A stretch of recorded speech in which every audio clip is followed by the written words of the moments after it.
ne nag daal dina koy yëkkati moom ci li mu accentué wu bokk na ci li nga xamante ne ni moom moo daal di ñeel repositionnement géopolitique ñu daal di inscriraat li nga xamante ne ni moom moo di Afrique ak repositionnement mondial ñeel ci ay acteurs yoo xamante ne dinañ capable ngir mën a peser ci ay négociations ñeel ci li nga xamante ne moom moo di climat bi Ousmane Sonko ci point boobu ci la gën a focus ci la gën a waxtaan foofee ca Union africaine bi nga xamante ne moom la daal di demoon représenter le président Bassirou Diomaye Diakhar Faye taxawaay ci Sénégal ak en droit ak li nga xamante ne moom moo di vision Sénégal 2050 mu mel ni seenu programme lii ñoom tamit daf caa daal di nekk. waaw c'est vrai que li mu wax li tax mu am solo mooy gis nga àddina bi moo toll foo xamante ni boo bëriwul itam ñu bëri daanu sa kaw. D'ailleurs Afrique dañoo mës a bëri daanu ci kaw loolu nag mënoo nekk à chaque fois nekk un éternel kuy dénoncer mënoo di dénoncer à un certain moment. il faut que nga jël sa courage à deux mains ben la nga doon dénoncer nga jëm ko rek leel sa bopp sinon les gens vont se dire de toute façon dafay dénoncer rek. déjà da ngay gis yow tey da ngay nekk ci kër nekk fa peut-être kilifa kër gi bu gaa yi defee loo xamante ne defuwul nga daal di kaas tàngal. daal di bàyyi mu sedd. dañuy dem ba xale yi ci kër gi dañ naan de toute façon day wax rek bàyyi. effectivement waaw loolu nag moo ëpp def actuellement fii jamono toll c'est-à-dire il faut que les Africains s'organisent moo tax sànq may wax affaire de leadership bi may wax noonu parce que mooy tax aussi may wax ne il faut que Afrique ñu ma koy tuddati ñu profité ci le discours ak posture bi nga xamante ne moom la Ousmane Sonko di loolu. il faut que ñu fédéré wu autour de certains leaders parce que ñàkk fédéré wu autour de certains leaders moo tax ñu mën a faagaagal ay leaders yoo xamante ne dañoo nekkoon fii en Afrique. gars yi Europe lañ jógee naawal ay avion fexe ba xamante ni faagaagal nañ Libye ak Muammar Kadhafi ma nga xamante ni moo fa nekkoon ak loo ko mënoon ti reprocher il tenait son pays. te ku ne xam ne Libye réew mu jaxasoo la ci en terme de ay tribus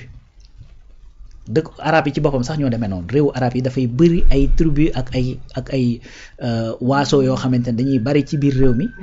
ba tax na généralement jubóole leen lu jafe-jafe lay doon. moo xew boo demee même du temps des prophètes lenn moo boole woon gars yi mooy effectivement nu ma koy tuddati benn ennemi commun moo tax fii parfois quand on parle d'une certaine je ne dis pas ñëpp mais d'une certaine opposition loolu mooy seen problème c'est dañoo am un ennemi commun boo xoolee les tribus Quraysh li leen boole woon mooy am un ennemi commun mais daawuñ jubóo. ennemi ko moo doon le prophète Mohammed sallallahu alayhi wa sallam tu vois donc réew arabe yi ñoo demee noonu mais Kadhafi tenait son pays li jënt nañ ba jëli ko fa Thomas Sankara mais ses ambitions yi mu amoon ak li mu doon doxee nga d'accord nga bañ a d'accord et cetera mais est-ce que su fekkoon ni defoon nañu bloc autour de lui ba mu réussir li mu doon wax ci wàllu souverainisme ak yu demee noonu est-ce que tey sax di nga dégg ñuy wax ay Ibrahima Traoré ba di booy wax ay AES kon duñ ko wax kon dépassé nañ yooyu bu yàgg ñeneen nag noonu léegi nag loolu pour mu mën a am il faut que mu am ay bloc parce que àddina bi moo toll foo xamante ni soit da ngay nekk en bloc war ñu fragiliser la nga daal di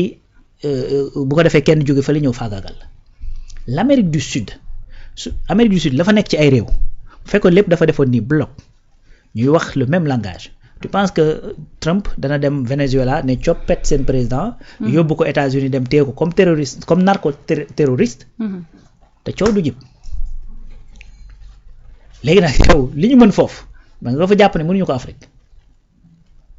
c'est bien possible et puis pourquoi c'est bien possible c'est déjà arrivé esclavage colonisation néocolonisation des fois nga gis ay conflits yoo xamante ni dañuy tàkk ci ay bërëb yoo xamante ni yow tu n'as aucune explication de lan moo war a mën a tax ñaar ñi nekk di xeex boobu ba tey boo demee ba ci biir tu vois que y a des ressources kan mooy exploiter ressources ce n'est même pas ñaar ñi nga xamante ni ñoo nekk di xeex day mel ni ñaar ña sàccoon mbaam ma di ko xuloo ba troisième sàcc bi ñëw jël mbaam mi yóbbu c'est comme ça que ça se passe va dans le parce que waxtaane nañ fa Congo l'est du Congo Rwanda Congo biir congolais yi seen biir ña ngay reyante ressources yi ñuy reyante c'est-à-dire ma ngay dem ci les entreprises américaines tu vois donc après tu te poses la question mais ñii li ñuy reyante pour lan la yéen a ngi reyante seen biir keneen a ngi jóge ci àll bi di ñëw di jël seen ressources di yóbbu kon kay xanaa boo yeewoo tuuti war a xam ne ñun ñii bu ñu toogoon waxtaan rek juboo mais jël ressources yi di ko jaay ku ci nekk am ci dara voilà li nga xamante ni mooy lii ñu mel ni Ousmane Sonko wala boog Ousmane Sonko ci loolu lay woote kon bu demee ba Union africaine fa nga xamante ni fa lañ ko war a waxtaanee faaw loolu mu tegalee ko sur la table wax leen ne actuellement àddina ci boppam te gars yi nag ñoo la ko gën a xam volonté moo manqué. effectivement parce que lépp lu ñuy wax fii ben un président de la république mënul bañ a xam lii may wax. donc bu demee foofu prétexte la pour que au moins ñu ne ëllëg kat ñu ne ah saa waay kat ba mu fi ñëwee waxoon na ko donc da ba wax ca waxukaay ba et puis wax fa mu safee donc boo demee Union africaine union donc luy boole les Africains. c'est normal nga wax fa wax loo xamante ni dafay boole les Africains te loolu c'est une réalité boo xamante ni bu ñu doxul jëm ci. c'est-à-dire on continuera à avoir des problèmes te gis nga problème yi mi ngi ñëw suñu kanam nii. nga xam lu tax problème yi mi ngi ñëw suñu kanam nii Europe est en train de décliner Europe ñi ngi am ay jafe-jafe la Chine a dépassé les États-Unis lii mooy li nga xamante ni moo factuel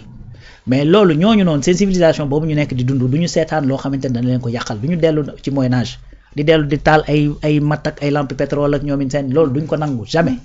ils vont essayer de voir fan lañ mën a jaar ba mën a maintenir le niveau de vie bi nga xamante ni moom la ñuy maintenir suñu yaafuusee nag ñu ñëwaat def ñu lañ ñu defoon lii mooy li nga xamante ni mooy lii dëgg ci sujet yooyu nag yu essentiel yooyu nga xamante ni moom la ñuy waxtaanee mu jëm ci waa ressources yooyu dafa am les ressources en eau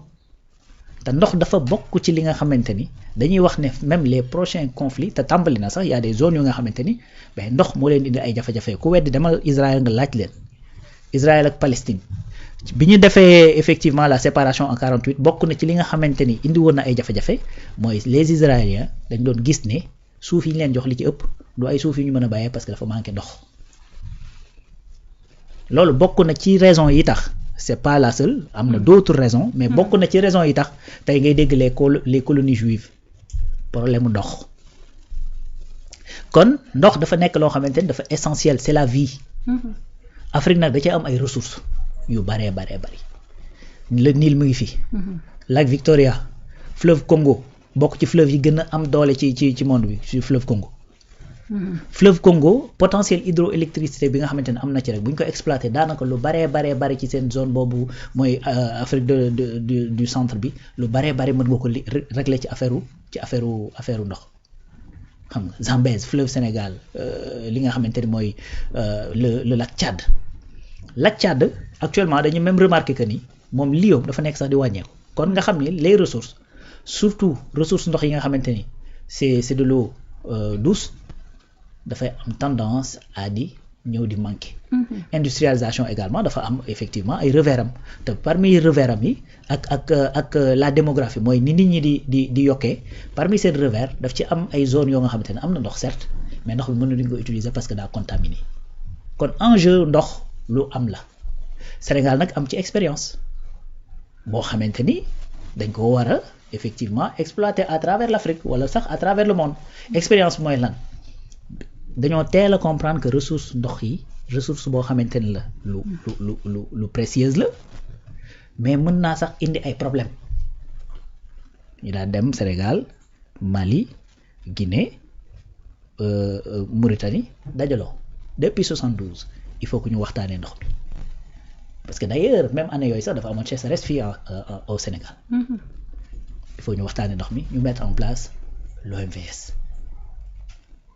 donc OMVS liy jubluwaay mooy naka la ñuy mettre en valeur lu ñuy mettre en valeur du juste protéger ndox mi mais nan lañ koy mettre en valeur fexe ba nga xamante ne dana mën a jur leneen danañ mën a bay dana mën a am courant dana mën a effectivement ndox mi nga xamante ne day dem di déverser wu toujours ci géej gi ñu xool nu ñu ko récupérer ainsi de suite naka lañ mën a mettre en valeur ndox mi te loolu boo xoolee boobu ba tey moom moo prévenir lépp wala problème boo xam ni am na ci diggante réew yooyu. kon expérience boobu il faut que ñu valoriser ko à l'échelle de l'Afrique d'ailleurs boo demee fële ci Éthiopie dafa nekk ci basse Égypte parce que bu njëkk l'Égypte dafa yaatu woon. effectivement maintenant boo xoolee Nil bi dafa traverser daanaka toute l'Afrique donc Nil boobu dafa nekk parce que ndox fu mu nekk rek c'est-à-dire ay dëkkuwaay dañuy développer wu foofu. parce que nit ñi dañuy développer wu à partir des points d'eau. Nil bi ci boppam dafa naroon causer problème diggante Éthiopie ak ki nga xamante ne mooy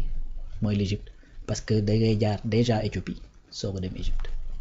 moo tax bi Éthiopie bëggee def li nga xamante ne mooy barrage am boobu nga xamante ne mooy barrage de la Renaissance Égypte dafa bañ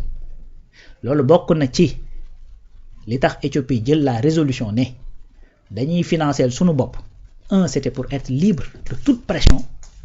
mais ñaar su fekkoon ni peut-être am nga keneen ku la financer mën naa am Égypte xam kooku wala ko xamaat kooku et cetera. et que ñu jaar ci kooku mën laa bloquer moo tax ñu defal lépp seen bopp. mais boo xoolee à la base Égypte li taxoon mu bañ mooy ressources yi nga xamante ne dañuy jóge ci ndox mi bu kële mën koo capter avant mu yegg ci moom kon xam nga problème ndox yi ñuy wax. du problème yoo xamante ne dañ koy wax nii rek pour wax ko te li exemple de imaginer li ma la wax nii yëpp ci exemple xam nga fu mu xewee. en Afrique. et bul nax sax sa bopp c'est que y a pas qu'en Afrique le problème boobu am na feneen ak feneen ak feneen ak feneen. et que ci loolu sax Ousmane Sonko benn point bi parce que ci 3 axes ci la daal di wax ci benn point bi mu ngi wax ci autonomie économique boo xamante ne nee na naka la ñuy daal di def ba daal di réduire li nga xamante ne ni moom moo daal di nekk dépendance boo xamante ne dañ koy am ci ay bailleurs ci ay bailleurs internationaux mu daal di xam ne ni su fekkente ni dendu Afrique par rapport ak l'Union africaine boole nañu seenub doole dépendance boobu noonu dootul doon ci loo xamante ni dañu koy daal di am Alaaji Rawaan. oui parce que tey si loolu lay wax ZLECAf bi zone de libre échange la boo xamante ni day mën a permettre par exemple le Sénégalais mën a dem jaay Éthiopie facilement. mën a dem jaay Afrique du Sud facilement le Sud africain pareil et cetera c'est-à-dire tey lii aberration mooy Nigéria mën a nekk fii Sénégal mën a nekk fii c'est-à-dire tey les échanges entre le Sénégal ak Chine ba nekk de l'autre côté. mooy gën a bari fuuf ka avec Nigéria bi nga xamante ne moom nga dendal bokk ak moom sax CEDEAO xam nga loolu problème la. tey nga gis ni diggante Sénégal par exemple ak lu mel ni Maroc problème bi jënd ak jaay kese la jaay ma jaay la jox ma jox la nga gis ne parfois sax c'est extrêmement déséquilibré parce que peut-être ñoom li ñu mën a produire yow mënoo ko produire mais bu ñu àndoon di def ay coproduction pare l'exemple bi may jox mooy fu mu toll nii amul ku soxlawul fer. lépp looy dox da ngay soxla fer. effectivement bauxite également ku ne xam na ni Guinée li mu ci am lu bari la Sénégal am na ay mine de fer Mauritanie pareil et cetera Sénégal aujourd'hui am na gaz am na pétrole. ben kon mën nañu yaakaar ci moom une autonomie ci wàllu énergie. lu tax léegi le Guinéen di jël bauxite am di ko yóbbu par exemple ci naar yi wala ci chinois yi ñu transformer ko foofu indiwaatal ko Guinéen bi est-ce que tey li gën a simple du Guinéen bi jël ko indi ko Sénégal ñu boole suñuy doole transformer ko jaay un produit fini donc plus de valeur ajoutée. à naar bi bu ko soxla wala boog Sénégalais bi nga xamante ni da ko bëgg wala Guinéen bi ko bëgg gën ko jënd ko moins cher. bu ko jëndee moins cher moom pouvoir d'achat am yomb parce que dana am lu mu économiser donc il va consommer plus. lii mooy lii nga xamante ne mooy defar suñu économie mooy fexe ba nga xamante ne danañ jéem a boole suñuy doole fexe ba nga xamante ne dañuy am ay marché yu yaatu parce que remarquez tey pays yi nga xamante ne ñi ngi dem am na ci pays yoo xamante ne yu ndaw la de tey boo jëlee lu mel ni ay Malaisie ak affaire yooyu donc duñu ay pays yu nganda mais pour la plupart des pays qui sont devenus des puissances ay pays yu rëy lañ c'est-à-dire tey bu fekkee ni yow nekkoo espace bu ngand mën ngaa nekk un pays développé mais tu seras jamais un pays boo xamante da ngay am une puissance. du dëkk donc tey buñ naan les puissants de ce monde là. da ngay wax États-Unis 4 fuseaux horaires da ngay wax Russie 9 fuseaux horaires. Chine pareil ndar dafay fay la ainsi de suite am na ay réew yu ndaw nag Japon réewul par exemple xam nga mais Inde réew mu rëy la ba pare dafa bëri nit. kon Afrique dañoo war a dem ci sens boobu dem ba nga xamante ni bu ñuy wax Afrique dañuy penser population africaine. et non pas effectivement micro Sénégal bi nga xamante ni 18 millions rek lañ. nga xamante ne am na sax ay réew yoo xamante ni seen capitale donc habitants yi ñoo ëpp Sénégal. 196 000 kilomètres carrés donc alors que boo jëloon CEDEAO gi yëpp rek daanaka 5 millions la tu vois donc loolu espace yu ngand yooyu yu yaatu yooyu. et que l'union fait la force. l'union fait la force. te loolu du juste wax nii rek bu ñuy wax nii. non l'union fait la force et ci domaine yëpp. xam nga tey su fekkee ne autoprotection dafa am entre le Sénégalais et le Malien et le Guinéen et cetera yu demee noonu tey peut-être keneen jóge ci àll ba ñëw pénétrer ñu mën naa jafe. effectivement moo tax souvent may wax naan gis nga ñun en Afrique c'est-à-dire ni lébu yi di doxee dañoo war di doxee noonu. lébu yi mooy ñun mën nañoo amal problème suñu biir. waaye dit du jóge ci àll ba ñëw di ñu indi problème suñu biir. nit bu ñëwee ñu faagaagal ko. donc noonu la war a demee c'est-à-dire il faut que Afrique ñu kii loolu du doon lu yomb du doon lu gaaw. mais il faut que ñuy teg ay pas di dox di ci jëm moo tax yaa naa même ku ci mel ni par exemple Senghor loolu la doon théoriser les cercles concentriques mooy pays yi jege yoo te mën a ànd te nduroo un peu seen histoire ak yu demee noonu ñoom ñu boole ànd bu ñu defee bloc ba mu dëgër ñu jël beneen bloc ñeneen ña àndoon ñu defaat beneen bloc donc il faut y aller pas à pas créer effectivement ay organisation régionale sous-régionale yoo xamante ne danañ am doole danañ liggéey la ñu war a liggéey et puis bu ñu dajee effectivement à l'échelle de l'Afrique mu nekk benn zone bu yaatoo comme ZLECAf boobu ñuy wax par exemple donc lii mooy li nga xamante ni mooy li dëgg sinon bu ñu ko deful du ñu jóg ci di am ay jafe-jafe avec les autres puissances yi nga xamante ñoo nekk ci monde bi parce que les autres pays ce ne sont pas que des pays développés c'est des puissances et puis nucléaire dañuy xalaat sax ka daat ne dañuy diviser pour mieux régner ñeel fi nga xamante ni moom moo di Afrique parce que bu ñu